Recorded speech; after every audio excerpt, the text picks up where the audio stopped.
Dieu vous bénisse, mes très chers frères et très chères sœurs. Que le Seigneur aujourd'hui vous envoie des pluies de bénédictions pour chacun d'entre vous. Que Dieu vous bénisse, je vous aime avec tout mon cœur. Que Dieu vous bénisse tous. Que la gloire de notre Seigneur nous accompagne cet après-midi avec sa bénédiction glorieuse et merveilleuse. Merci à notre Dieu pour ce moment si inégalable, si particulier, si rempli de bénédictions. Vous pouvez vous asseoir, frères et sœurs. Il y a 60 ans, Dieu, à travers le Saint-Esprit, s'est manifesté à notre sœur Maria-Louisa et lui disait que de ce petit troupeau, 4 personnes, il ferait une église grande, dirigée par le Dieu très haut. Et aujourd'hui, plus de 60 pays, 1300 endroits autour du monde, sur les 5 continents, nous jouissons de cette bénédiction si grande et si merveilleuse. Qui donne la gloire au Seigneur? Gloire à Dieu! Louons notre Seigneur! Soyons joyeux, réjouissons-nous, parce que c'est un jour de victoire et un jour de bénédiction. Qui croit qu'il en est ainsi? Donnons au Seigneur le plus grand applaudissement, le plus grand applaudissement. La gloire et la louange soient pour notre Dieu. Et pour moi, en ce moment, c'est un honneur de vous laisser en compagnie de notre pasteur général, le frère Carlos Alberto Baena Lopez. Que Dieu vous bénisse. Que Dieu vous bénisse tous, frères et sœurs. Béni soit le nom du Seigneur pour ce jour glorieux. C'est la 2e étude biblique ici, dans le Novista Arena. Gloire au Seigneur! Et la gloire du Seigneur qu'a vu une de nos sœurs, qui est ici aujourd'hui, de l'une des églises qui nous accompagnent. Elle a eu une vision. Il y a 4 mois, elle voyait qu'elle était dans un colisée, et quand notre sœur Maria-Louisa passait au pupitre, immédiatement, une lumière tombait du ciel qui la couvrait et qui couvrait tous les cœurs. Cette lumière, c'est le Seigneur Jésus-Christ. Alléluia. Et une sœur, dans l'étude biblique antérieure, a été émue dans son cœur. Elle a senti que Dieu était ici avec nous. Notre sœur, elle était arrivée à l'église avec un bâton, une canne. Elle était si émue de sentir la gloire du Seigneur dans cet endroit qu'elle a oublié sa canne. Elle a levé ses 2 mains et après de louer le Seigneur, elle n'a même pas demandé la guérison, mais elle a donné la gloire au Seigneur parce que la gloire du Seigneur était ici avec nous. Et elle a été guérie. Elle n'a plus jamais eu besoin de son bâton, de sa canne. Alléluia. Et une autre sœur qui n'a pas pu venir parce que les places sont limitées, cette sœur a aussi su chérir la gloire du Seigneur. Elle est restée chez elle et elle a dit « Bon, tant pis, c'est pas grave si je peux pas y aller. De toute façon, le seul fait que la sœur Maria-Louisa soit à Bogota, ça veut dire qu'il y a de la bénédiction pour tous. » Et le lendemain, quand elle a été à l'assemblée, le Saint-Esprit lui a dit en prophétie « J'ai entendu tes paroles et cela m'a plu comme tu penses. Je vais te bénir. » Et ce jour même, dans la louange, elle a reçu le baptême du Saint-Esprit. Béni et loué soit notre Seigneur. Alléluia. Nous allons maintenant recevoir notre sœur avec l'orchestre qui vont interpréter l'hymne numéro 14, la lutte suprême. Gloire à notre Seigneur.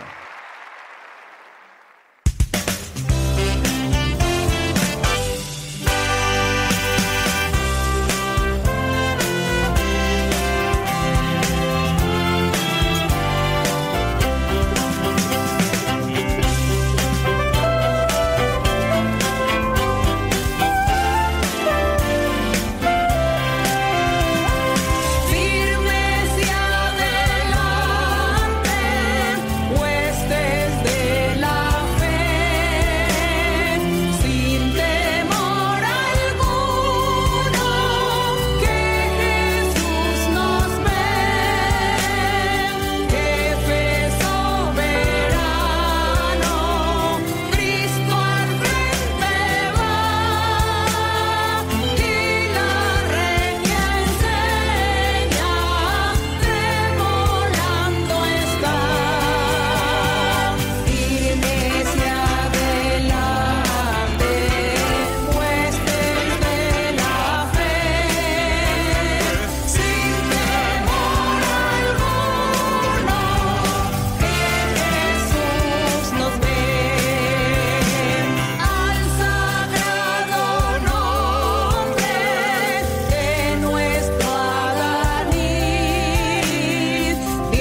soit notre Dieu.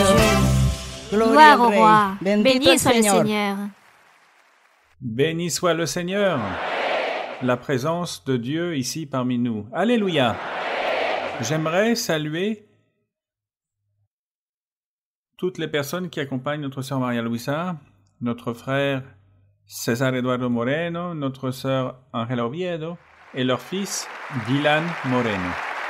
Notre frère César Eduardo est l'administrateur mondial de l'Église, notre sœur Angela est la vice-présidente mondiale de la Fondation internationale Maria Luisa de Moreno, et tant le frère César que la sœur Angela sont en charge du bureau de l'Église à Bogota, qui fait un travail merveilleux pour l'Église au niveau mondial, et aussi c'est eux qui sont responsables de ces événements, c'est eux qui conduisent ces études bibliques merveilleuses. Nous devons savoir apprécier toute cette organisation dans l'Église, la logistique, qui est vraiment admirable. Ces événements non plus ne sont pas payants. Ici, quand nous avons loué cet endroit, ils nous disaient combien est-ce qu'on allait faire payer les gens pour venir. Parce que quand il y a un événement ici, c'est payant. Mais ici, nous ne faisons rien payer. Parce que tout ce qui est de Dieu est différent. Gloire au Seigneur. Aussi, je veux vous présenter la sœur Raquel Hernandez.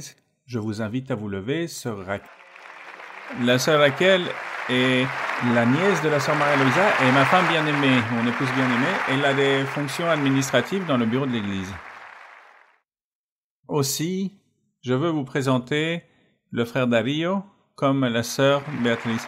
Le frère Dario Falcon et la sœur Béatrice Piraquive, ils sont évangélistes. Ils réalisent le travail pour le Seigneur dans le pays. Ils prêchent l'Évangile. Notre frère Dario a reçu l'appel pour célébrer les baptêmes d'eau. Gloire au nom du Seigneur. Aussi, je veux saluer, si vous voulez bien vous mettre debout, notre frère Andrés Carrillo et notre sœur Patricia Ocaña, s'il vous plaît, qui réalisent la supervision internationale de l'Église. Ils font un travail merveilleux dans le Seigneur. Merci mes frères, que Dieu vous bénisse. De la même manière, je veux saluer le frère Ivan Alejandro Bosa et à son épouse Marta Cecilia Hernandez, aussi nièce de notre sœur Maria Luisa.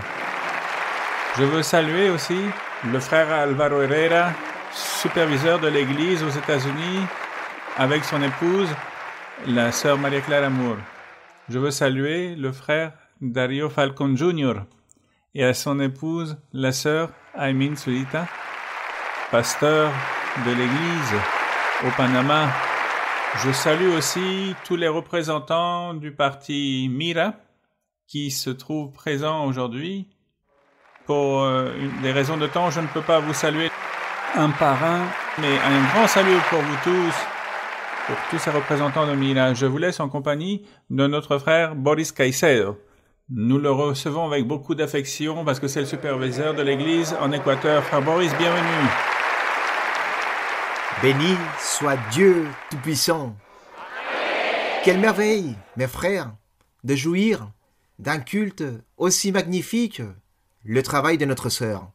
Je me souviens, il y a 40 ans, la sœur voyageait de Bogota à Guayaquil. Elle voyageait pendant 40 heures pour prophétiser à 8 personnes. Aujourd'hui, l'Église a grandi, gloire à Dieu. Et nous avons eu la visite de notre sœur Maria Luisa avec un merveilleux étude biblique, tout comme ce merveilleux événement, des choses merveilleuses se sont produites. Car ce jour-là, il y avait plus de 10 000 personnes et des milliers de frères ont eu une vision. Et la vision était exactement la même que lorsque la sœur est rentrée, un rayon de lumière est tombé sur elle et l'accompagnait tout au long de l'étude biblique. Béni soit notre Père Céleste, louange à Dieu. Le signe d'apôtre. Enfin, mes frères, une sœur que je connais depuis qu'elle est petite a un problème d'acné agressif. L'acné qu'elle a laissé beaucoup de traces sur son visage. Mais elle est allée à l'étude biblique Et pendant l'étude biblique, elle a commencé à transpirer et son visage brûlait. Elle disait « Non, je ne vais pas me laisser distraire. Le diable veut me distraire avec ça, mais je ne vais pas me laisser. » Elle a suivi toute l'étude biblique et à la fin, elle est entrée chez elle avec la promesse qu'elle allait recevoir une bénédiction, car c'était la promesse que Dieu a fait à travers de notre sœur Maria-Luisa. Elle est arrivée chez elle s'est regardée dans le miroir et son visage était complètement propre. Béni et loué soit Dieu, gloire à Dieu, alléluia. Merci mon frère, que Dieu vous bénisse. Merci sœur Maria-Luisa, que Dieu vous bénisse. Gloire au Seigneur. Merci frère Boris. Nous allons chanter le cantique 171, Sature-moi Seigneur avec ton Saint-Esprit. Qu'il en soit ainsi, en le sentant et en le souhaitant dans notre cœur.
Grâce à notre Dieu.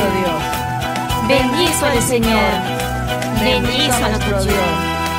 Gloire à Dieu. Alléluia. Louange au roi de la gloire. Quelle émotion, quelle merveille, la gloire du Seigneur qui se manifeste. Et nous allons saluer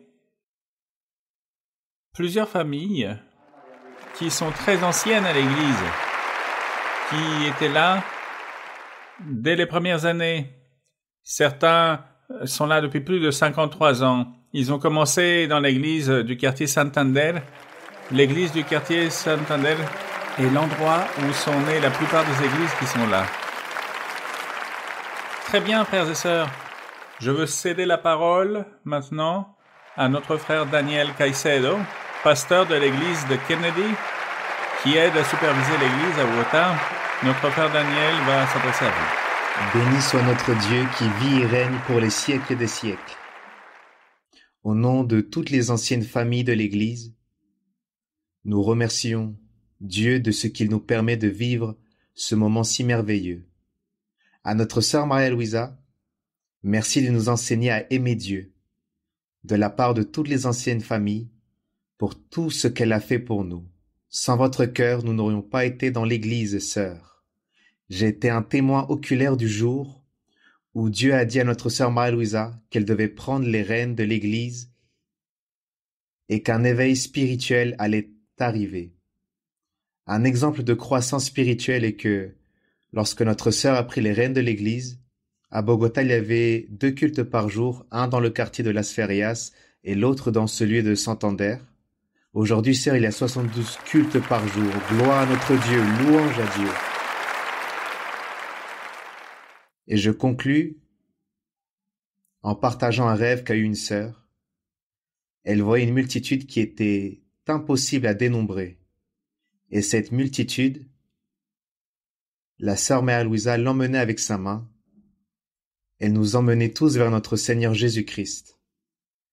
Lorsqu'elle est arrivée à un endroit très haut, Notre Seigneur Jésus-Christ l'a reçu, et avec notre Seigneur Jésus-Christ, notre sœur Maria-Louisa s'est submergée dans des eaux très profondes.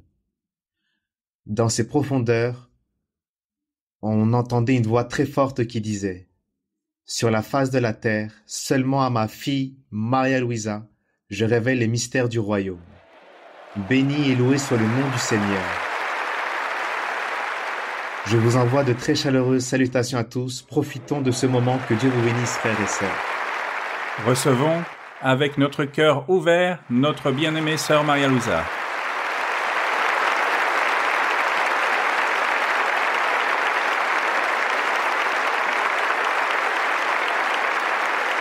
Nous sommes très heureux et très joyeux en le Seigneur aujourd'hui, car aujourd'hui il s'ajoute d'un jour de fête pour notre Dieu. C'est un jour de réjouissance, car aujourd'hui se rassemble une troisième partie de l'église de Bogota en Colombie, et nous sommes ici tous rassemblés pour glorifier le nom de Dieu, pour le célébrer, le reconnaître, le chérir et dire au Seigneur que nous sommes ici devant sa présence et qu'il nous mette à son service et qu'il nous aide pour que nous puissions terminer nos jours en atteignant cet objectif, en travaillant au Seigneur avec tout notre cœur. Donc nous rendons grâce au Seigneur pour toutes ces choses. Et maintenant, nous allons donc réaliser la méditation sur la parole du Seigneur. Et nous allons aussi apprendre, et en même temps, nous honorons le nom de notre Dieu. Car Dieu nous a dit que nous devions réaliser des études bibliques, et c'est pour cela que nous sommes ici, devant sa présence, obéissant à ce qu'il nous a demandé de faire. Donc que l'honneur et la gloire soient pour notre Dieu. Vous pouvez vous asseoir. Nous allons donc ouvrir la Bible dans le premier livre de Jean. Dans le premier livre de Jean, chapitre 1. Nous allons lire ainsi très rapidement, et ensuite, nous commencerons avec les questions d'aujourd'hui. Et nous rendons grâce au Seigneur car Dieu nous a donné cette opportunité de venir dans ces lieux si grands, car je me souviens qu'il y avait beaucoup de frères et sœurs il y a très longtemps qui rêvaient et nous voyaient en train de célébrer nos réunions dans des stades. Les personnes rêvaient, les frères et sœurs, et nous voyons cela impossible car lorsque ces personnes rêvaient de cet événement, nous étions à peine dans le temps 50 croyants et nous disions « Bon, on ne sait pas comment cela va être, mais nous rendons grâce au Seigneur car, par exemple, aujourd'hui, tous ces rêves sont en train de s'accomplir de tous ces frères et sœurs qui ont eu tous ces rêves anciennement. Nous rendons grâce au Seigneur pour toutes ces promesses, car Dieu a fait tant de promesses et Dieu, il accomplit tout au pied de lettre. Bien, donc il est écrit ici dans le premier livre de Jean, chapitre 1, « Ce qui était dès le commencement, ce que nous avons entendu, ce que nous avons vu de nos yeux, ce que nous avons contemplé. » Ici, Jean met en évidence un personnage très important. Ici, Jean souligne un personnage très important, car il dit ce que nous avons contemplé et que nos mains ont touché, ce que nos yeux ont vu, concernant la parole de vie. Donc la parole de vie faisant référence à notre Seigneur Jésus-Christ. Ici, Jean, comme il a vécu à ce moment-là, il vit le Seigneur comme un être humain, il l'a vu autant que personne, il eut ce grand privilège de marcher aux côtés du Seigneur. C'est pourquoi dans le verset 1, il raconte ce que nous avons vu, entendu, car Jean inclut ici les autres apôtres, ce qui était dès le commencement, ce que nous avons entendu, ce que nous avons vu, ce que nos yeux ont vu, ce que nous avons contemplé, ce que nous avons touché, concernant notre Seigneur Jésus-Christ, le Roi de la gloire. Béni soit le Seigneur. Verset 2. Car la vie a été manifestée, et nous l'avons vue. Qui était la vie? Le Seigneur Jésus-Christ. Nous l'avons vu. Ils eurent ce privilège d'avoir vu en chair le Seigneur. et nous lui rendons témoignage et nous vous annonçons la vie éternelle qui était auprès du Père et qui nous a été manifestée. Ce que nous avons vu et entendu, nous vous l'annonçons, à vous aussi, afin que vous aussi vous soyez en communion avec nous. Or, notre communion est avec le Père et avec son Fils Jésus-Christ. Et nous écrivons ces choses afin que notre joie soit parfaite. Gloire au Seigneur. Imaginez-vous cette joie de chacun d'entre nous ou de toutes ces personnes qui ont écouté toutes ces paroles de l'apôtre Jean, rendant témoignage au sujet du Seigneur, au sujet de tous ces prodiges, de tous ces miracles, de toutes ces manifestations glorieuses que le Seigneur a réalisées dans l'ancien temps lorsqu'il était sur terre, lorsqu'il a vécu en chair et d'os, lorsqu'il a prêché le royaume des cieux, lorsqu'il a enseigné en même temps la loi de Moïse, pour que les personnes puissent accomplir la loi et ensuite aller commencer cette merveilleuse étape de salut. Cette nouvelle méthode de salut que le Seigneur était en train d'offrir. Il s'agissait du royaume des cieux, l'Évangile, de croire en le Fils de Dieu, croire en Jésus-Christ, autant que le véritable Dieu, le Fils de Dieu, est le même Dieu. Tout cela nous a remplis aussi de beaucoup d'allégresse dans notre cœur, car aujourd'hui, même si des milliers d'années sont passées, nous sommes en train de jouir de ce Dieu puissant. Nous sommes en train de nous réjouir de cette parole de vie. Nous jouissons du Seigneur, du Sauveur, de celui qu'un jour a été méprisé. Personne ne crut en lui. Son propre peuple n'a pas cru en lui. Et encore aujourd'hui, beaucoup ne croient pas. Mais nous avons cru. Et nous avons reçu beaucoup de bienfaits. Nous sommes en train de les recevoir à tout instant, les bienfaits de notre Dieu, de ce Dieu qui existe, de ce Dieu qui est réel, qui vit. Il ne s'agit pas juste d'une simple histoire ou d'une simple narration d'un récit ici dans la Bible, il s'agit de quelque chose de vrai que nous jouissons aujourd'hui et nous rendons grâce au Seigneur car nous sommes très fiers que le Seigneur nous ait vus avec des yeux de miséricorde et que nous ayons aujourd'hui ce grand privilège d'être ici devant la présence du Seigneur. Que Dieu nous ait regardés avec ses yeux de miséricorde, il nous a ici, car il nous appuie, nous soutient avec toutes ses promesses, avec sa consolation, avec ses paroles de consolation du Saint-Esprit. Nous rendons grâce au Seigneur.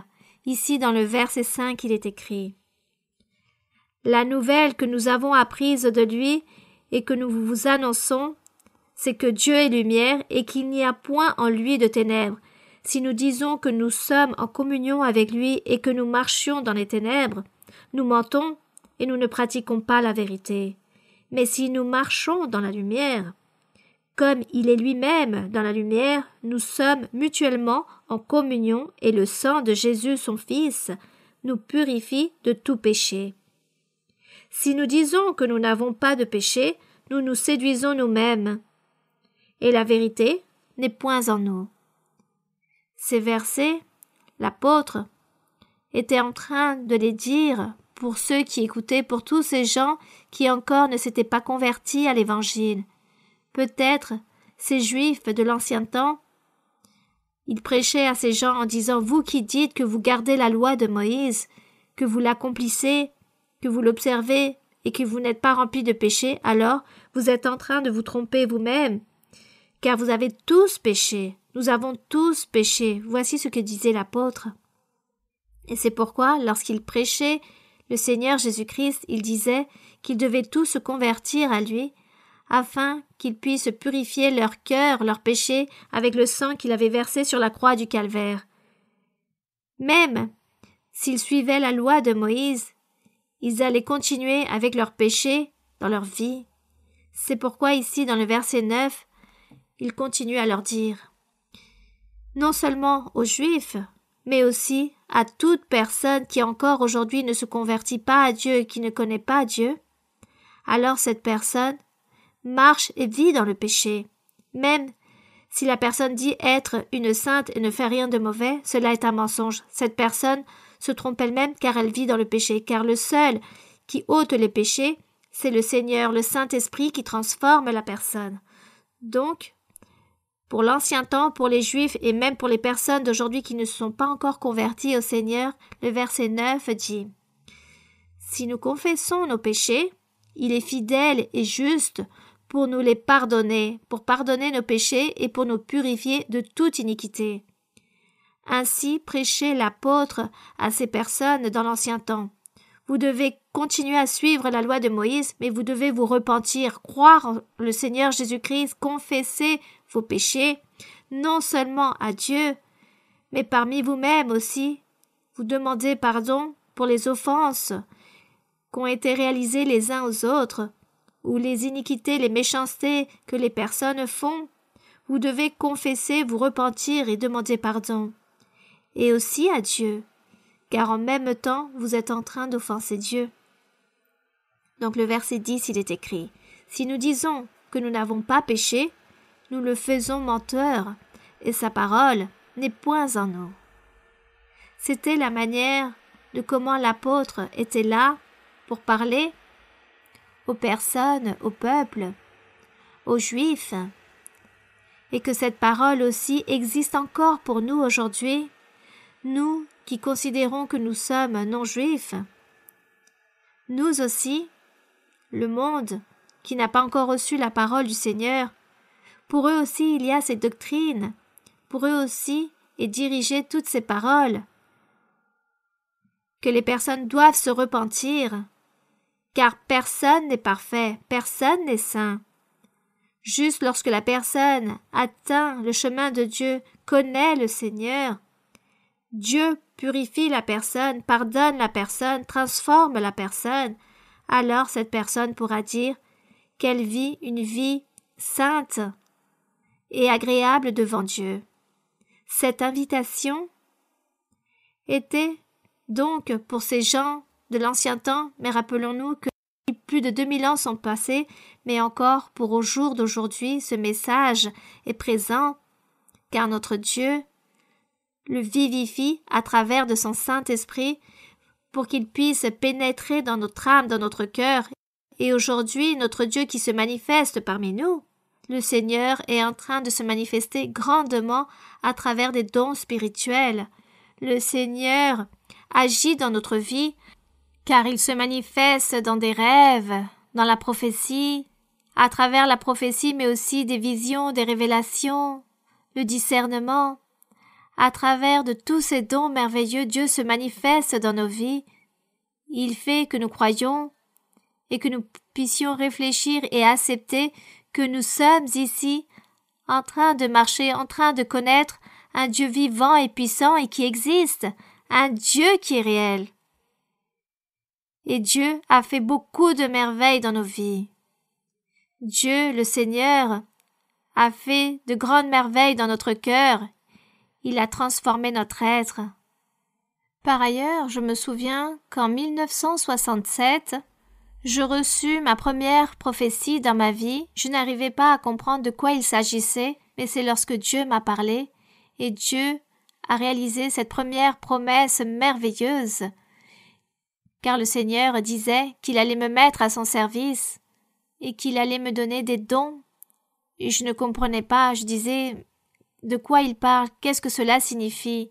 À peine je commençais à lire les premiers chapitres de la Bible, je lisais les livres de Genèse et je n'arrivais pas à comprendre, mais aujourd'hui je rends grâce au Seigneur car je suis ici debout devant la présence de notre Dieu, en train de faire ce qu'il m'a demandé de faire. Et aussi, de cette façon s'accomplit sa parole, ses promesses merveilleuses. Comment ne pas croire en Dieu? Comment n'allons pas croire en notre Dieu? Quel être surnaturel ou quel être aussi puissant qu'il soit, quel être humain va parler et nous dire des choses de tant d'années en arrière et qu'il puisse prendre en compte tout pour le jour d'aujourd'hui et que tout s'accomplit à la perfection. C'est parce qu'il existe un véritable Dieu, un être surnaturel, et cet être suprême, c'est celui que nous louons aujourd'hui. Gloire au Seigneur. Et de cette façon, mes frères et sœurs, avec un cœur rempli d'allégresse, avec notre cœur rempli de joie, nous allons donc maintenant commencer avec les questions que vous avez apportées. Sœur Maria-Louisa, bonjour. À tous mes frères, bonjour, que Dieu vous bénisse. Sœur, au nom du quartier Santander, de l'église du quartier Santander, recevez un chaleureux salut. Nous vous aimons dans le Seigneur. Sœur, si vous me le permettez, j'ai une question dans le livre des Psaumes, chapitre 96, verset numéro 4. Oui, mon frère, oui. Psaume 96, où il est dit « Car l'Éternel est grand et très digne de louange. Il est redoutable par-dessus tous les dieux. » Ma question, sœur, comment pouvons-nous donner à Dieu cette suprême louange? Sœur, que Dieu vous bénisse. Pour donner la louange à notre Dieu, nous devons le faire avec tout notre cœur.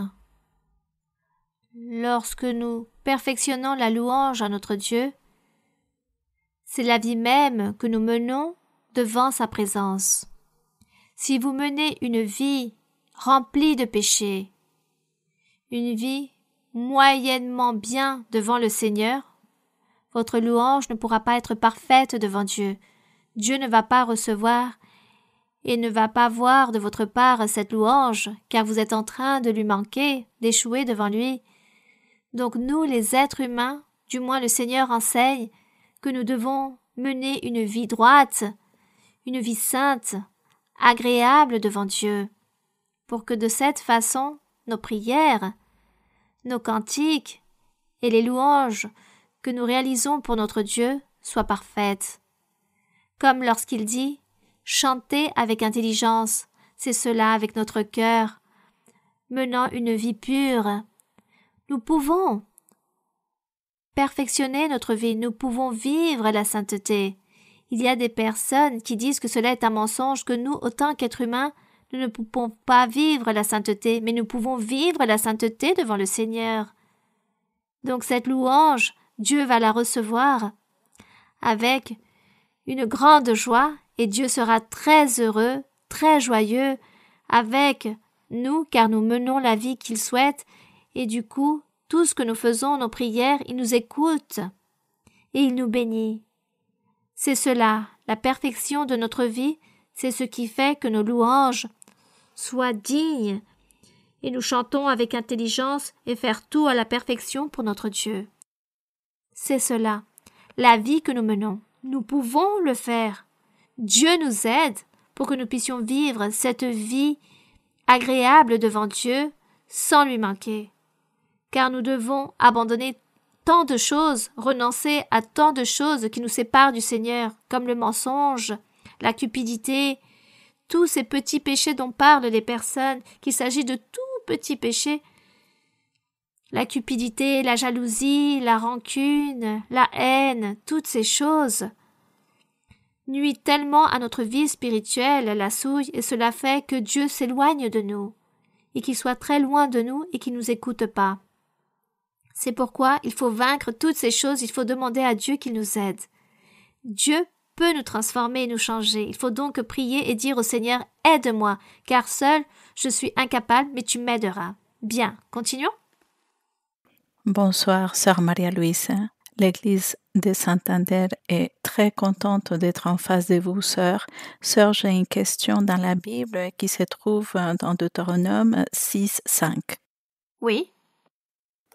Il est écrit ainsi: Tu aimeras l'Éternel, ton Dieu, de tout ton cœur, de toute ton âme et de toute ta force. Sœur, nous avons appris que l'âme, c'est quelque chose que Dieu nous donne et qui est à l'intérieur de nous. Sœur, je voudrais que vous nous enseigniez qu'est-ce que véritablement faire les choses de toute son âme.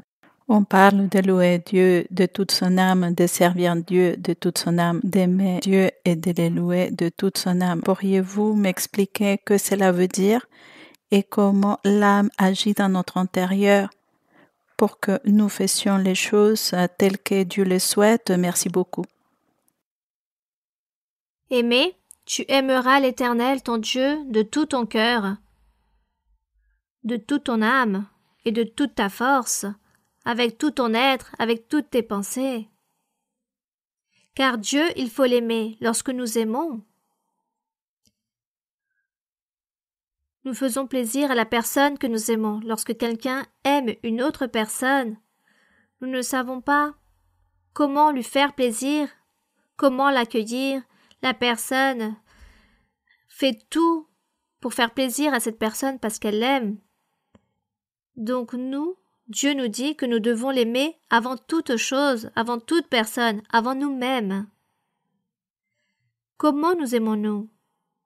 Nous nous aimons car nous voulons. Je veux avoir ce qui me plaît, je veux manger ce qui me plaît, je veux faire ce qui me plaît, je veux me vêtir comme j'aime, je veux voyager car j'aime voyager, je veux me faire plaisir en tout. J'aime ceci, cela, j'aime voyager, j'aime me promener, j'aimerais avoir ceci, cela, m'acheter ceci ou cela parce que je m'aime. Donc je veux la meilleure chose pour moi.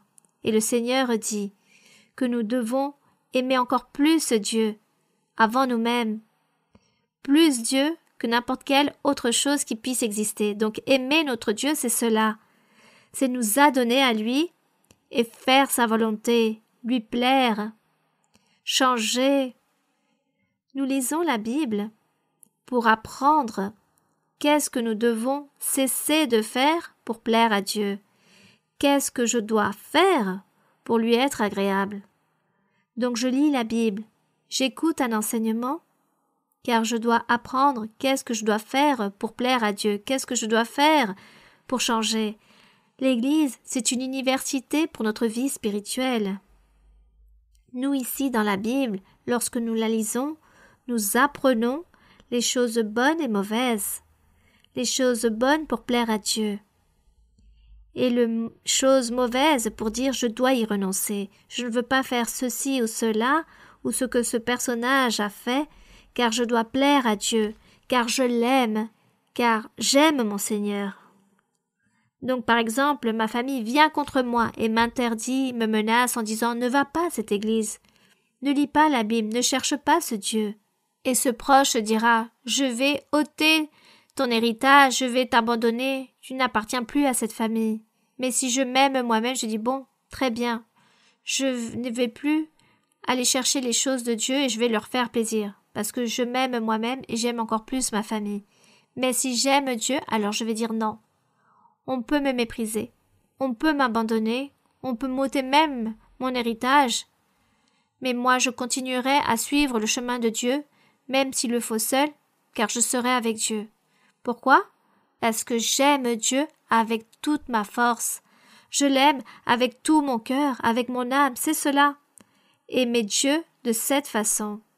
Lui plaire et dire « Seigneur, oui, je veux faire ta volonté, je ne veux pas commettre de péché, je ne veux pas t'offenser. Si cela te déplaît, alors je ne vais pas le faire. » Et le Seigneur nous parle, et lorsqu'il nous parle à travers la prophétie, par exemple, lorsque le Saint-Esprit nous donne un rappel à l'ordre, il nous dit « Ne sois pas rancunier, ne sois pas envieux, ne te remplis pas de cette colère. » Alors nous devons écouter et obéir, et en obéissant, nous sommes en train de démontrer à Dieu que nous l'aimons, car nous voulons plaire à notre Dieu, Dieu avant tout. La première place à Dieu avant toute chose, c'est cela, aimer Dieu avec toute l'âme, en profondeur, et voici ce que Dieu attend de chacun d'entre nous, que nous l'aimions, lui avant, et ensuite le reste des choses. Le reste des choses, c'est-à-dire nous-mêmes. La première place est pour Dieu et nous nous situons dans un deuxième plan. Bien, continuons. Bonjour, sœur Maria-Louisa. Nous nous sentons bénis aujourd'hui par votre présence. Nous voulons vous dire que nous vous aimons énormément, sœur. Sœur, j'ai une question, si vous me le permettez. Elle se trouve dans le livre des Psaumes, chapitre 32, verset 7. Il est dit: « Tu es un asile pour moi, tu me garantis de la détresse, tu m'entoures de chants de délivrance. » Ma question est: que sont les chants de délivrance par lesquels Dieu nous entoure pour les jours d'angoisse? Merci, sœur, et que le Seigneur continue à vous bénir. Bien, mon frère. Donc les chants, il est écrit ici, dans le verset 6, « Qu'ainsi tout homme pieux te prie au temps convenable. Si de grandes eaux débordent, elles ne l'atteindront nullement. Tu es un asile pour moi, faisant référence au Seigneur. Tu me garantis de la détresse. » Nous pouvons apercevoir ici que le Seigneur Jésus-Christ était en train de prier. Il le disait à travers la bouche du roi David, car le Seigneur Jésus-Christ a été persécuté. Le diable l'a persécuté avec son même peuple, et on le cherchait pour lui ôter la vie, et le Seigneur vivait beaucoup de détresse, beaucoup d'angoisse. Il disait qu'il priait, et le Père l'écoutait et le gardait en même temps. Donc, comme le Seigneur Jésus-Christ, il lui arrivait toutes ces choses, cela peut se produire sur n'importe quel croyant, un serviteur de la parole du Seigneur, et peut vivre la même persécution, et la personne aussi peut prier de la même façon, réaliser les mêmes paroles pour que Dieu l'aide. Donc ici, il est écrit: « Tu es un asile pour moi, tu me garantis de la détresse. » Voici ce que disait le Seigneur Jésus, mais nous aussi nous le disons, car nous aussi parfois nous vivons de grandes tribulations. Il est écrit: « Tu m'entoures de chants de délivrance. » C'était une manière de prier au Seigneur, une manière de dire les choses, une manière de s'exprimer devant notre Dieu. Les chants ou les prières, car les psaumes, il s'agit de chants, de cantiques, de prophéties chantées, et tous ces chants délivraient la personne. Et c'est pour cela que le Seigneur Jésus raconte dans les évangiles qu'il allait dans le désert pour prier, et sûrement, dans ces lieux, il priait et chantait à notre Dieu, à notre Père. Donc là-bas, il était en communion intime avec le Père. Mais il laissait aussi cet enseignement pour que nous, les êtres humains aussi, nous puissions vivre la même expérience, car il disait tout ce qu'il a fait, nous aussi, les êtres humains, nous pourrions le faire, et des choses encore meilleures et supérieures. Donc tous ces chants de délivrance font référence à la prière que nous réalisons à notre Dieu au moment de la tribulation, au moment de la nécessité. Puis dans le verset 8, il est écrit: « Je t'instruirai et je te montrerai la voie que tu dois suivre. Je te conseillerai, j'aurai le regard sur toi. » C'était comme la réponse que Dieu donnait à celui qui venait de réaliser cette prière, notre Seigneur. Et que peut-être nous aussi, si nous prions le Seigneur de cette façon, alors le Seigneur aussi répond. Il nous dira: « Oui, j'ai écouté ta prière. J'écoute ta prière, ta supplique.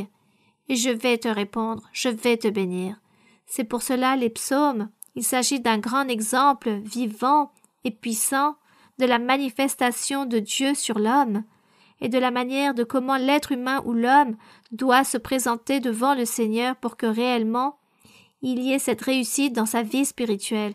Nous devons toujours lire les psaumes, car de là nous apprenons à prier, à louer le Seigneur, et nous apprenons beaucoup de doctrines aussi, de comment nous comporter et quel doit être le comportement aussi de Dieu avec nous, avoir cette sûreté et beaucoup de confiance envers le Seigneur. Continuons.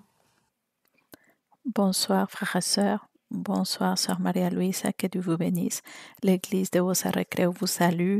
Nous vous aimons beaucoup dans le Seigneur et nous apprécions beaucoup tout ce que vous faites pour nous. Si vous me permettez, sœur, j'ai une question. Dans le premier livre des Corinthiens, chapitre 4, verset 1, il est écrit ainsi: « Ainsi qu'on nous regarde comme des serviteurs de Christ et des dispensateurs des mystères de Dieu. Je me pose cette question, sœur, parce que en lisant les livres d'expérience, je cite: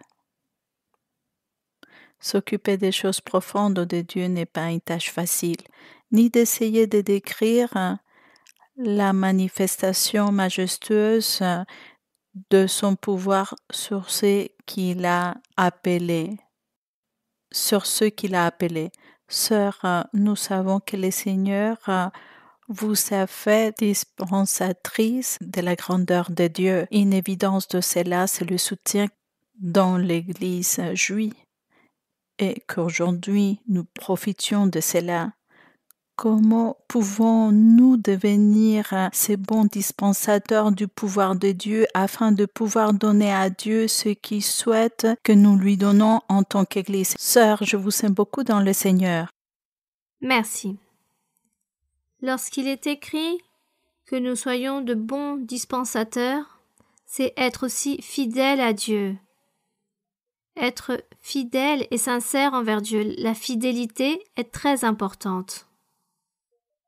Tout à l'heure, par exemple, nous avons rapporté qu'il y avait des personnes qui menaient 40, 50 ans dans l'Église, mais je voudrais que tous les frères et sœurs, que tous les gens que j'ai connus d'il y a plus de 50 ans dans le chemin du Seigneur soient encore dans ce chemin. Je voudrais de tout mon cœur qu'ils soient encore présents dans l'Église, car la fidélité, c'est ce qu'il y a de plus important. Être loyaux, persévérer dans le chemin sans se lasser, sans se fatiguer, sans avoir ce sentiment de fatigue et dire que nous voulons retourner dans le monde pour profiter des choses dans le monde, en disant « je me suis lassé de venir me rassembler à l'église ou de lire la Bible ». Cela est très triste de voir ou d'écouter des personnes dans ces conditions. Les bons dispensateurs, il s'agit de personnes fidèles, comme lorsque le Seigneur Jésus-Christ, avec son évangile, qu'il disait qu'il a laissé son serviteur, qu'il est parti très loin, et quand il est revenu, il a vu qu'il était resté fidèle, et qu'il avait gardé tous ses biens, qu'il avait travaillé avec fidélité. Et le Seigneur disait que dans le royaume des cieux, celui qui est fidèle, Dieu lui dit « Viens, bon serviteur et fidèle dispensateur, viens dans le repos de ton Seigneur. » Mais l'infidélité est très triste et très douloureuse pour l'être humain. Donc ceci, lorsqu'il est écrit, l'apôtre Paul parlait en compagnie avec les autres apôtres, il leur disait que les personnes les voient comme de bons serviteurs et bons dispensateurs des mystères de Dieu. Il rendait de bons témoignages, donnait de bons exemples. C'est pourquoi il est écrit dans le verset 2 que chacun soit trouvé fidèle. Et voici ce que nous voulons, mes frères et sœurs, car nous sommes tous des dispensateurs, administrateurs de la parole de Dieu, du chemin de Dieu. Nous sommes en train de travailler le royaume des cieux. Et qu'est-ce que cela signifie?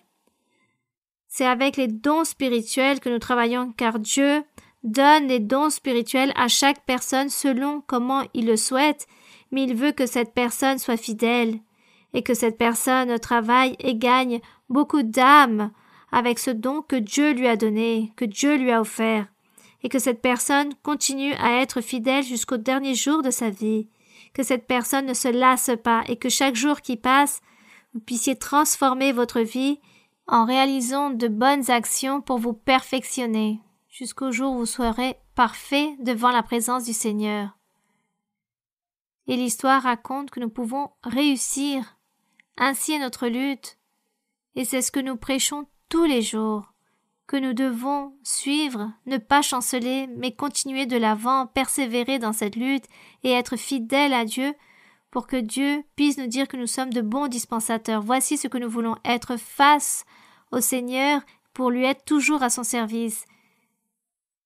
Même si nous avons des persécutions à cause de l'ennemi, à cause de la cupidité, je sais qu'aujourd'hui le Seigneur a donné de grandes bénédictions à chacun et qu'il est en train de vous donner ces bénédictions. et qu'il y aura beaucoup de miracles car Dieu va se manifester, ou il est déjà en train de se manifester avec des miracles, des prodiges, car le Seigneur me l'a dit. Et le Seigneur accomplira ce qu'il a promis. Et chacun d'entre vous, vous allez recevoir la bénédiction du Seigneur. Chacun d'entre vous, vous allez recevoir une grande récompense. Alors, soyons fidèles au Seigneur. De la fidélité avant tout. Bien, continuons. Bonjour, sœur Maria-Louisa. Nous sommes très heureux que vous soyez parmi nous. Que Dieu vous bénisse. S'il vous plaît, ma sœur, ma question est dans le livre de la Genèse, chapitre 5, versets 28 et 29. Oui, mon frère, pouvez lire. Lémec, âgé de 182 ans, engendra un fils. Il lui donna le nom de Noé en disant « Celui-ci nous consolera de nos fatigues et du travail pénible de nos mains, provenant de cette terre que l'Éternel a maudite. » Sœur, ma question est dans le verset 29. Pourquoi Lémec a dit que son fils Noé consolerait l'humanité de son travail si ce qui est arrivé ensuite fut le déluge et la mort de presque toute l'humanité?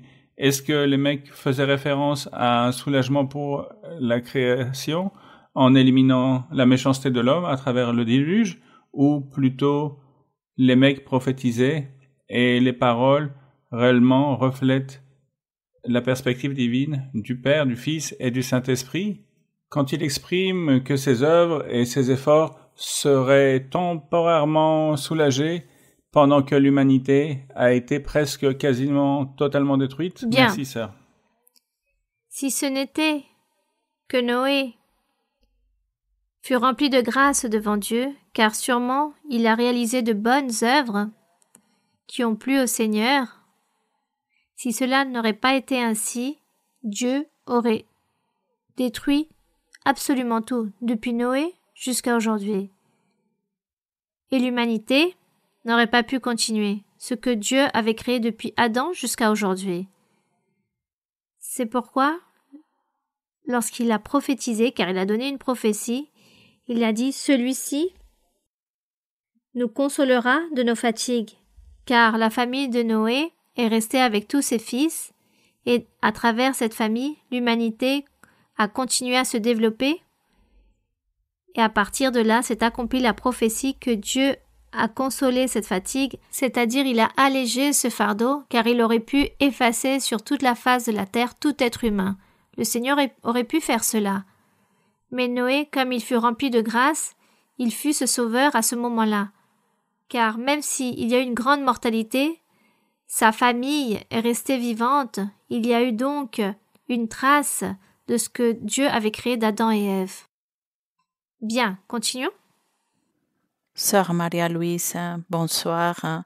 Pour moi, c'est un privilège, c'est un honneur d'être aujourd'hui devant votre présence. Si vous me permettez, j'ai une question dans la Bible, dans les livres du prophète Jérémie, chapitre 25, du verset 34 au verset 36.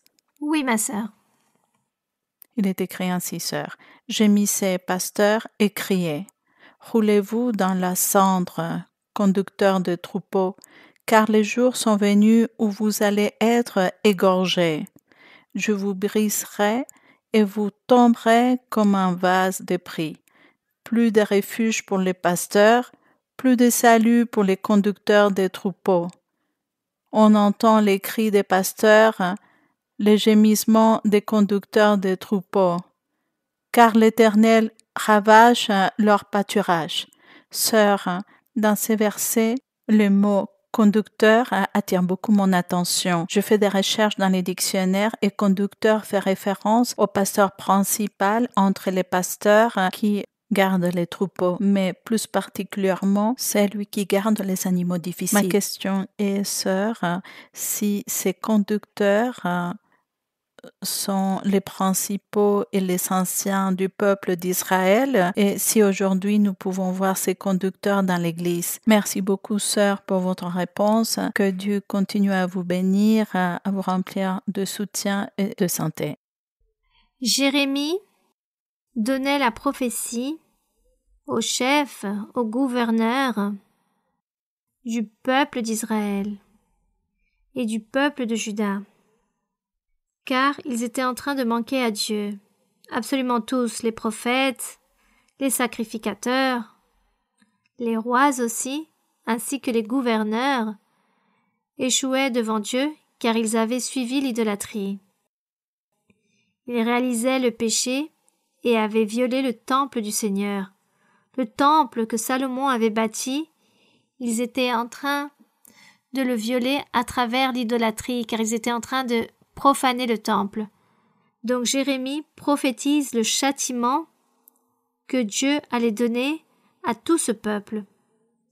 Et c'est pourquoi le Seigneur se dirigeait non seulement au peuple, mais aussi aux chefs de ce peuple, à tous ses gouverneurs. À eux était dirigé ce message, car ils donnaient le mauvais exemple, ils rendaient de mauvais témoignages, et c'est pourquoi le peuple, en même temps, allait suivre ce que faisait leur chef. Aujourd'hui, c'est très différent, car aujourd'hui, nous avons le Saint-Esprit, nous avons les dons spirituels, et Dieu, à chaque personne, donne le don. La personne a la vie spirituelle, dont chacun s'efforce et s'inquiète pour être parfait devant Dieu. Chaque personne aujourd'hui s'inquiète pour vivre dans la sainteté et plaire au Seigneur. Certains y réussissent et d'autres se détiennent un peu plus. À certains, Dieu leur donne un peu plus, car c'est selon l'effort de chacun la lutte que nous menons. Et aujourd'hui, le Seigneur ne va pas châtier un peuple tout entier, mais il va châtier ou récompenser la personne qui est peut-être fidèle, qui cherche, qui aime les choses de Dieu, qui veut plaire à Dieu en absolument tout, alors Dieu bénira cette personne. Et s'il s'agit d'une personne obstinée, qui ne veut pas se convertir et ne veut pas faire la volonté de Dieu, mais qui à tout instant est une pierre d'achoppement pour les autres, alors Dieu châtiera cette personne, mais Dieu ne va pas châtier toute l'Église en général, comme dans l'ancien temps, que Dieu châtiait tout un peuple, car tout le peuple réalisait le péché. Depuis les prophètes aux sacrificateurs et plus encore, alors qu'est-ce que Dieu pouvait attendre de ces personnes qui suivaient les autres, du peuple? C'est pourquoi, aujourd'hui, chacun recevra sa récompense ou son châtiment selon la vie que la personne mène devant le Seigneur. Voici ce que nous vivons, ou plutôt que nous réjouissons dans l'évangile de notre Seigneur Jésus-Christ, car nous réjouissons aussi cela, car le Seigneur bénit tout celui qui le suit, car nous sommes tous en train de courir, lorsque nous sommes en train dans une course, que nous sommes tous en train de nous précipiter, tous nous courons pour arriver et recevoir la récompense, ce prix, ainsi est notre vie spirituelle. Nous luttons tous pour obtenir les bénédictions du Seigneur, et nous continuons de l'avant. Donc celui qui échoue, Dieu saura ce qu'il va faire avec cette personne. Mais la personne qui triomphe, Dieu lui donnera encore plus grande une récompense. Et c'est ce qu'il y a de plus beau que le Seigneur Jésus-Christ nous a laissé, ce salut si merveilleux, si grand et si simple à mener. C'est pourquoi le Seigneur disait que son joug n'était pas si lourd et que chacun nous puissions le supporter.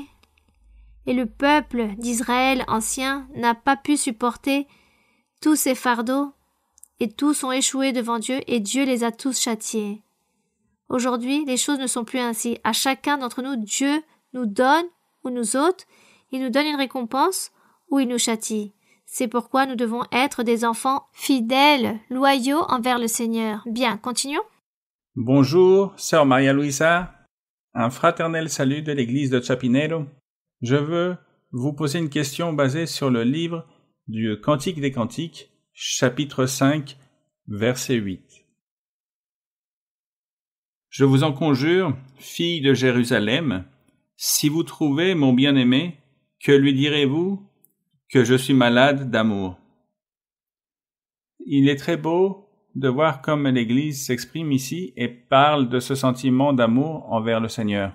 Cela me rappelle quand vous nous exprimez que vous êtes éperdument amoureuse du Seigneur. Et votre amour est né quand vous avez commencé à lire la Bible. à chercher les dons spirituels, cet amour fait que vos joies, vos peines, vos tristesses, les difficultés et même le mépris des gens qui ne croyaient pas en vous, et le Seigneur vous a répondu en vous donnant une telle puissance que même les phénomènes de la nature se soumettent à vos prières et à votre présence. Vous nous transmettez cet amour et nous voulons vous imiter tel que vous imitez le Seigneur Jésus-Christ. Sœurs, s'il vous plaît, enseignez-nous qu'avez-vous fait d'autre pour obtenir cet amour réciproque avec le Seigneur, et surtout que cet amour perdure dans le temps et nous permet de demeurer et de servir notre Seigneur jusqu'à la fin de notre vie. Merci, sœur Maria-Louisa, pour votre réponse. Eh bien, réellement, lorsque j'ai commencé à lire la Bible, j'ai été complètement séduite par les choses de Dieu et j'ai voulu apprendre encore plus au sujet de Dieu. Je n'aime pas que quelqu'un m'enseigne. Qu'on m'enseigne ou qu'on m'explique des choses, je ne croyais à aucune personne, aucun être humain. Je voulais tout simplement apprendre par moi-même et que le Seigneur a voulu que je lise et que j'apprenne par moi-même. Et j'ai commencé ainsi à lire. Et au milieu de ma lecture, j'ai trouvé qu'il y avait des choses que Dieu interdisait, car il disait « Vous ne devez pas faire ceci ou cela, faites les choses plutôt de cette façon ».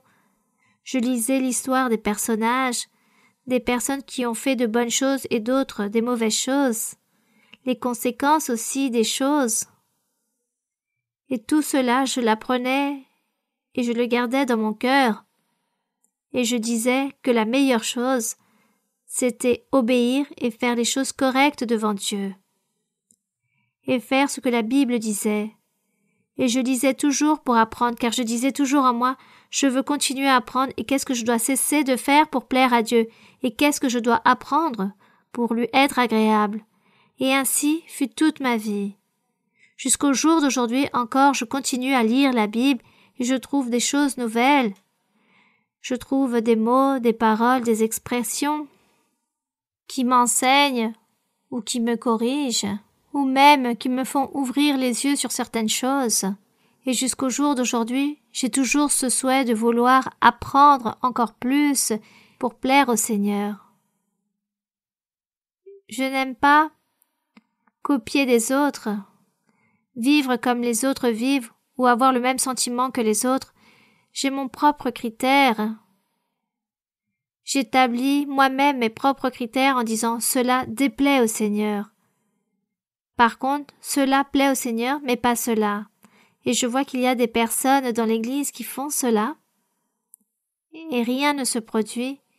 Je ne suis pas en accord, alors je ne vais pas le faire, car je veux plaire à Dieu. Et pour moi, c'est quelque chose qui me sépare du Seigneur, et c'est pour cela que je ne le fais pas. Je ne critique pas les autres, car peut-être c'est leur manière d'être, de penser, de réfléchir. C'est leur propre opinion de vouloir profiter des choses du monde ou d'un certain plaisir. Je ne vais pas critiquer la personne, mais quelque chose qui pour moi, il s'agit d'une simple vanité qui n'en vaut pas la peine, alors je n'emporte pas cela dans mon être, dans mon cœur, et je ne vais pas m'inquiéter pour obtenir ces choses, car cela n'attire pas mon attention. Ce qui m'attire, ce sont d'autres choses, de vouloir plaire à Dieu en absolument tout, et ressentir Dieu dans ma vie, et non sur d'autres choses qui me produisent un petit plaisir, car j'ai l'impression que cela m'éloigne du chemin de Dieu. Cela, je le garde uniquement pour moi, et j'oblige pas les autres à faire les choses ainsi. J'enseigne tout simplement la doctrine.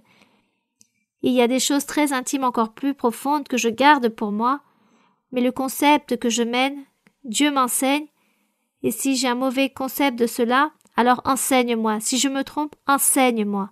Mais voici ce que je ressens et ce que je fais.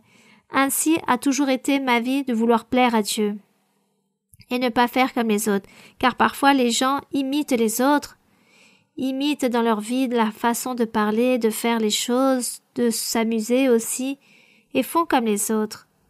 Mais moi je fais les choses à ma propre façon, à ma manière de penser, mais toujours avec ce souhait de vouloir plaire à Dieu. Et j'ai pu apprendre, depuis le début, lorsque le Seigneur a commencé à me parler pour la première fois, lorsqu'il a parlé aussi à travers moi, j'ai pu voir que Dieu m'a accompli. Je n'ai jamais eu, disons, une faute où Dieu, disons, m'ait trompé à cause d'une prophétie ou que Dieu m'ait fait une promesse et que tout a été fait de la manière différente de comment il avait dit. Au contraire, j'ai toujours eu cette crainte envers le Seigneur et lorsque le Seigneur me fait dire des choses très délicates, je demande au Seigneur qu'il me révèle à nouveau pour être sûr que c'est bien Dieu qui me parle, car lorsque je lis la Bible et que l'histoire nous raconte lorsque les prophètes prophétisaient que le Seigneur s'irritait contre les prophètes, car ils prophétisaient de manière incorrecte, car ils marchaient mal devant Dieu, Dieu s'éloignait d'eux, ils terminaient par prophétiser des choses incorrectes et cela faisait en moi que j'avais beaucoup de respect envers le Seigneur et je craignais beaucoup le Seigneur. Et c'est pour ça je me garde beaucoup et je sais que lorsque Dieu dit quelque chose, je dépose toute ma confiance en Dieu. Donc, je n'écoute pas les personnes. Si les personnes sont apeurées, effrayées parce qu'il va se produire ceci ou cela, parce qu'il va leur arriver ceci ou cela, je sais que Dieu m'a parlé. Donc je me tais, je dépose toute ma confiance en Dieu et parfois je dis même aux personnes « Ne vous inquiétez pas, car Dieu va dire qu'il ne va rien vous arriver. » Parfois je ne leur dis pas, car ces personnes sont non-croyantes ou ont un cœur endurci. Ainsi fut toute ma vie. Mais j'ai déposité tant de confiance envers mon Seigneur, et pour que je sois sûre que Dieu réellement me donne une révélation ou me parle, et que tout cela est 100% véridique, que je ne me sente pas trompée, je sais que je dois vivre aussi une vie très droite devant lui, et que mon cœur doit être parfait, sans tache devant le Seigneur. Voici ce que j'ai pu comprendre dans la vie, mes frères et sœurs. Et je vous raconte en tant que témoignage aussi que lorsque Dieu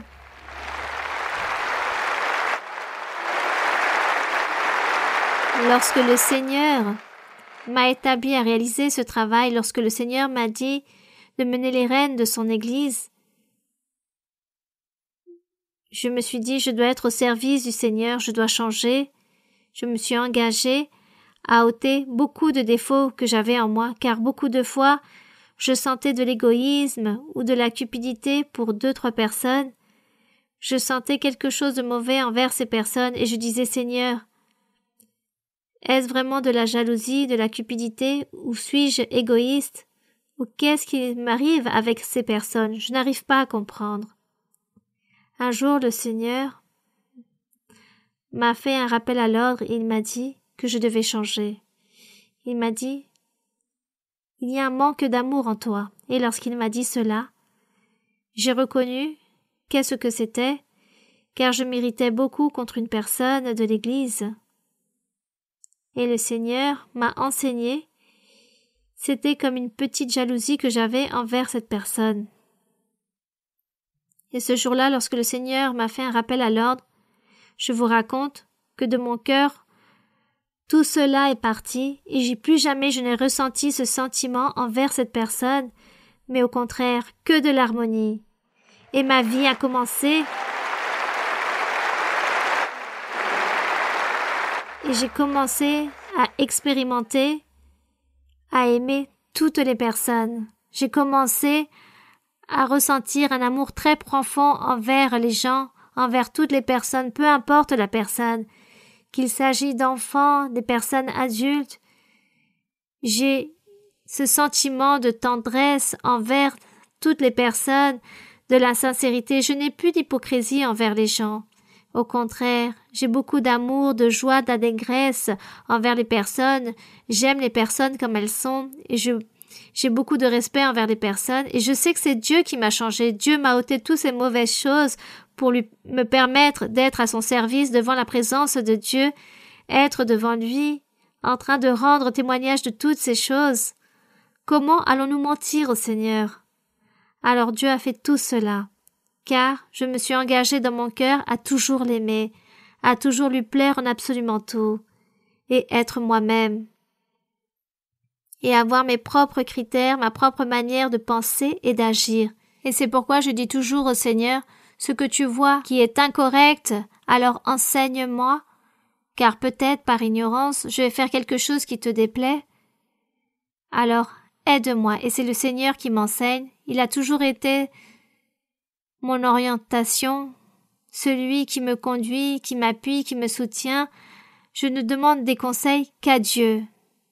C'est lui mon plus grand maître, mon docteur, et c'est pourquoi je dis aux frères et sœurs que c'est très facile d'aimer Dieu, c'est très facile de suivre le chemin de Dieu, car lorsqu'on s'engage et on se propose de le faire, Dieu nous aide. Et Dieu sera dans le cœur de chacun d'entre vous pour vous aider, pour que vous puissiez être parfaits, pour que vous aussi, vous puissiez vivre une vie droite devant Dieu, afin que vous n'ayez pas ces litiges dans vos familles, toutes ces colères, ces conflits ou ces ressentiments ou des cris. Tout cela, il faut y renoncer. Mais tout cela, Dieu me l'a enseigné, il me l'a ôté, et c'était très facile, car nous devons aimer notre Dieu. Essayons de toujours lui plaire en absolument tout, et vous allez voir que tout est simple, rien n'est difficile, on peut y arriver. Mes frères et sœurs, on peut y arriver. C'est pour ça, lorsque je vous dis que je vous aime avec tout mon cœur, je le dis avec une grande sincérité. C'est cela. Je le dis devant Dieu. Bien, continuons par là. Continuons, mes frères et sœurs. Bonsoir. Continuons. Ici, nous apprenons beaucoup de choses merveilleuses. Bonsoir, Sœur Maria-Louise. Sœur Maria-Louise, c'est un honneur et c'est un grand bonheur d'être devant vous, sœur.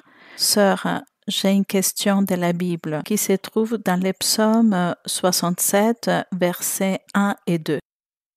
Psaume 67? Oui, sœur. Oui, ma sœur, vous pouvez lire. Verset 1.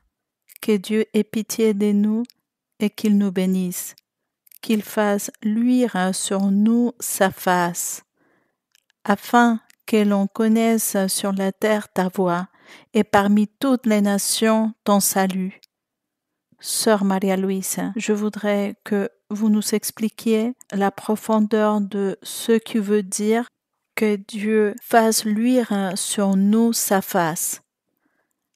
Parce que dans le verset 2, il est écrit que cela sera ainsi pour que l'on connaisse sur la terre la voie de Dieu et parmi toutes les nations son salut. Merci beaucoup, sœur, de votre réponse. Il est donc écrit que Dieu ait pitié de nous et qu'il nous bénisse. À qui il fait référence? Il fait référence ici à son Église, à son assemblée, à tous ses croyants.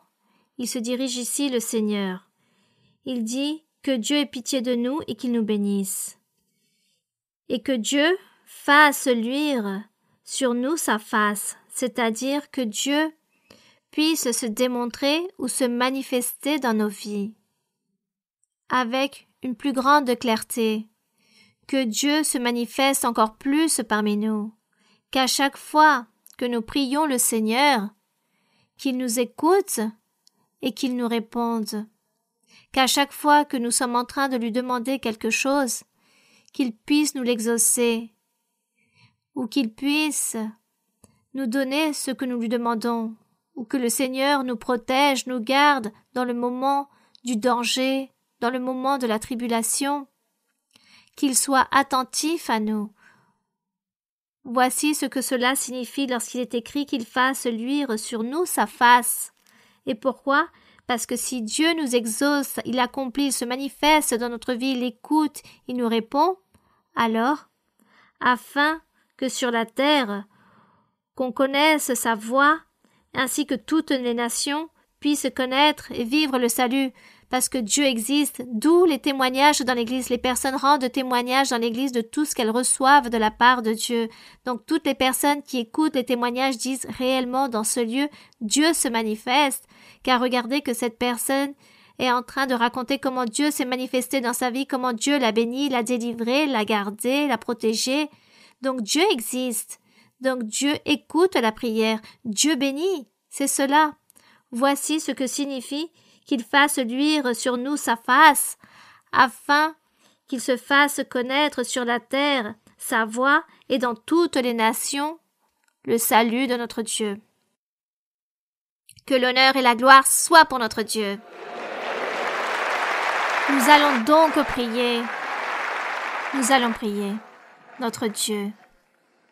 Et vous, dites au Seigneur que vous voulez être séduit par Dieu tous les jours de votre vie. Tous les jours de votre vie. Vous voulez avoir cet amour envers Dieu, être en communion avec lui. Que Dieu vous aide, que le Seigneur vous aide, qu'il nous aide tous, mon Père Saint, Père Céleste, notre Dieu Tout-Puissant. Père, toi qui es le Dieu qui a marché avec Moïse, notre véritable Dieu, toi qui as parlé, qui as fait des promesses à Abraham, à Isaac et à Jacob. À tous trois, tu leur as fait la même promesse, mon Seigneur. À chacun, tu leur as rappelé les promesses merveilleuses, afin qu'elles ne soient pas oubliées et qu'elles puissent être écrites dans leur cœur. Et de cette façon, mon Seigneur, ces promesses sont encore écrites aujourd'hui dans notre cœur. Et elles sont aussi ici écrites dans un livre, la Bible. Et mon Seigneur, nous lisons et nous nous réjouissons et nous allégrons notre cœur à chaque fois que nous lisons ta parole et nous voyons tes promesses et nous voyons l'accomplissement de ta parole et nous voyons ta manifestation dans les êtres, car tu te manifestes, tu bénis, tu es en train de soutenir, de bénir, tu envoies l'allégresse, la santé, tu écoutes les suppliques, tu écoutes les prières, tu regardes chaque affliction de chacun, Seigneur, tu as cette compassion envers tous, ta miséricorde est si grande, ton pardon, ton amour, ta patience que tu as envers chacun d'entre nous. Tout cela est incomparable. Ta grande et sainte manifestation, ta manière d'agir avec nous. Seigneur, toutes les promesses que tu nous as faites durant toutes ces années que nous te connaissons, tout s'accomplit jour après jour. Aujourd'hui, il s'agit de l'accomplissement d'une de tes promesses, des rêves, des visions, des prophéties de certaines personnes, mon Seigneur. Tu l'as accompli, tu n'oublies absolument rien. Même si nous nous oublions, toi, tu n'oublies pas. Et nous sommes aujourd'hui face à toi. Nous sommes devant toi pour recevoir ta bénédiction, ta miséricorde et pour te demander pardon. Pour toutes ces faiblesses, de toutes ces choses incorrectes que nous faisons. Car nous ne sommes pas, Seigneur, préparés, totalement préparés pour être parfaits devant toi. Pour faire ta volonté, mon Seigneur. Pour te plaire. Alors vient l'ennemi et il nous abat. Mais toi, Seigneur, tu nous aideras, tu nous consoleras. Mon Père Saint, je te demande de la miséricorde. Je te demande, Seigneur, de tendre ta main remplie de bonté, de puissance, bénie. Tous les frères et sœurs, toutes les personnes qui se trouvent aujourd'hui, toutes ces personnes qui n'ont pas pu venir, que tu les délivres, que tu déposes dans le cœur de chacun cet amour envers toi, que tu les perfectionnes dans leur vie spirituelle, que tu leur donnes des dons spirituels, que tu les mettes à ton service et que tous deviennent tes ministres, sacrificateurs, rois, pour ton ministère, pour le travail de l'œuvre évangélique. Mon Père Saint, tends ta main aussi, remplie de miséricorde et qui guérit sur toutes les personnes qui se trouvent malades. Regarde, Seigneur, les personnes qui se trouvent malades. Ces personnes te supplient et te racontent leurs propres maladies qu'ils vivent dans leur corps. Il te demande la guérison. Réprimande, Seigneur, tout mauvais esprit de maladie, ôte toute douleur, détruis l'œuvre de l'ennemi, détruis toutes les chaînes de l'ennemi et libère, mon Seigneur. Donne la guérison, mon Seigneur, réalise les prodiges, les miracles, car toi, mon Seigneur, tu l'as promis. Et cela sera ainsi que tu béniras et que tu donneras le triomphe et les bénédictions et les victoires à chacun, mon Seigneur. Augmente la foi et la confiance dans le cœur de beaucoup et donne-leur cette pureté, cette délivrance. Bénis-les, Seigneur. Guéris, mon Seigneur, avec toute ta puissance, avec ton amour, avec ta miséricorde et envoie la puissance de ton Saint-Esprit sur chaque personne, mon Seigneur. Envoie les dons spirituels. Envoie les choses spirituelles à chacun. Donne la délivrance et la pureté d'âme, de cœur. La pureté du cœur. Détruis toutes les chaînes de l'ennemi. Délie, mon Seigneur. Guéris, purifie. Merci, Seigneur. Merci, mon Père Saint. Au nom glorieux de Jésus-Christ, ton Fils bien-aimé. En toi, j'ai établi beaucoup de bénédictions, mon peuple, car vous serez tous à mon service. Et vous serez tous en train de me suivre. J'ôterai toute affliction, j'ôterai toute tristesse, et j'ôterai toutes les maladies et les liens de chacun. Je serai en train de donner en abondance économiquement. J'ôterai beaucoup de pièges, les pièges de l'ennemi. L'envie du diable contre tous, je serai en train de l'ôter. Je serai en train de bénir, en train de donner des triomphes. Je serai en train de donner la victoire sur chaque personne, sur chaque cœur, dans chaque église, dans chaque temple. Je serai en train de les bénir et je bénirai cette nation. Je bénirai ce pays, car je vous donnerai le triomphe, la victoire et un grand progrès en tout. Et vous allez les connaître et vous allez savoir que je me manifeste et que je suis là, attentif à toute demande de tous ceux qui m'aiment et qui prient mon nom et qui me supplient avec une grande foi. Je serai attentif, mes oreilles attentives aux suppliques, aux prières. Continuez de l'avant, je donnerai la prospérité en abondance comme je l'ai promis. Mes promesses sont fidèles et véritables. Continuez à être fermes. Les bénédictions, vous êtes en train de les recevoir. Il y aura beaucoup de changements, beaucoup de triomphes, beaucoup de bénédictions, beaucoup de prospérité, des portes de bénédictions matérielles et spirituelles et des bénédictions économiques. Un progrès aussi arrive, beaucoup de changements, beaucoup d'allégresse, beaucoup de joie, beaucoup de changements. Je donnerai la bénédiction de grands changements. Merci, mon Père Saint. Merci, Éternel Dieu. Merci, Seigneur. Seigneur, ôte tout empêchement et donne l'allégresse, la joie. Merci, mon Seigneur. Merci pour ton amour. Merci pour ta bénédiction, pour ta miséricorde, pour ta parole, mon Seigneur. Merci, alléluia. Que l'honneur et la gloire soient pour toi, aujourd'hui et pour toujours. Amen. Gloire à Dieu. Alléluia. Gloire au Seigneur. Alléluia. Béni soit le Seigneur. Gloire au Seigneur. Gloire à Dieu.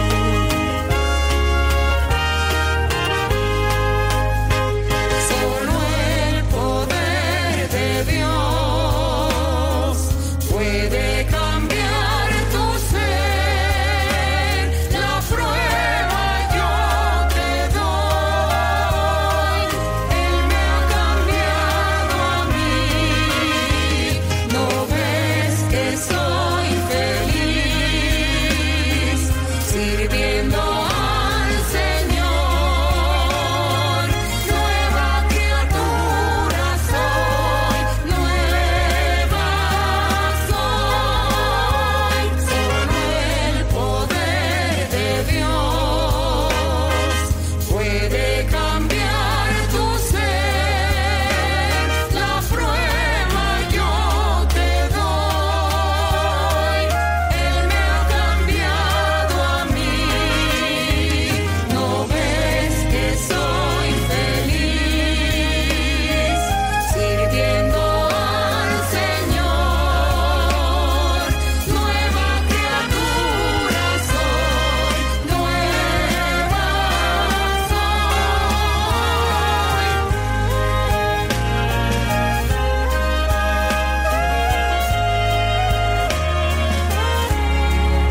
gloire soit pour notre Dieu. Gloire au Tout-Puissant. Nous rendons grâce au Seigneur. Nous rendons grâce au Seigneur. Je voudrais que vous puissiez chanter au Seigneur ainsi sans la piste musicale. Chantez au Seigneur en a cappella quel cantique? Chantez au Seigneur ce cantique qui s'intitule « Je viens te dire ». Que je t'aime, mon Seigneur. Mais vous allez chanter tout seul. Te vengo a decir, oh mi Salvador, que yo te amo a ti, que yo te amo a ti, por el corazón. Te vengo a decir toda la verdad. Yo te amo, Señor, te quiero, Señor, con el corazón. Yo quiero cantar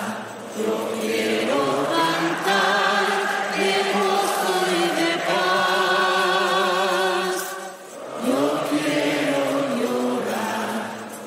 quiero llorar de felicidad. Te vengo a decir toda la verdad. Yo te amo, Señor, te quiero, Señor, con el corazón. Te vengo a decir, oh mi Salvador, que yo te amo a ti, que yo te amo a ti, con el corazón. Te vengo a decir toda la verdad. Yo te amo, Señor, te quiero, Señor, con el corazón.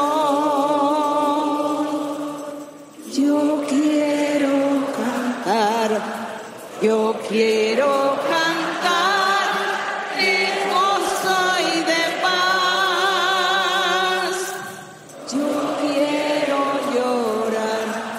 Yo quiero llorar de felicidad. Te vengo a decir toda la verdad. Yo te amo, Señor, te quiero, Señor, con el corazón. Glorieux est notre Dieu. Dites au Seigneur, nous t'aimons, mon Seigneur. Nous t'aimons avec tout notre cœur. Viens dans notre vie, mon Seigneur. Louange à ton nom pour toujours.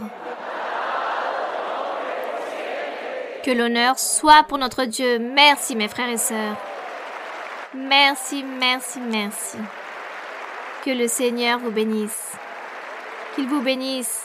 Et je vous prie de m'excuser car j'ai une petite gêne au niveau de ma gorge, mais très heureuse dans le Seigneur. L'important, c'est que notre Dieu a été très heureux avec nous aujourd'hui.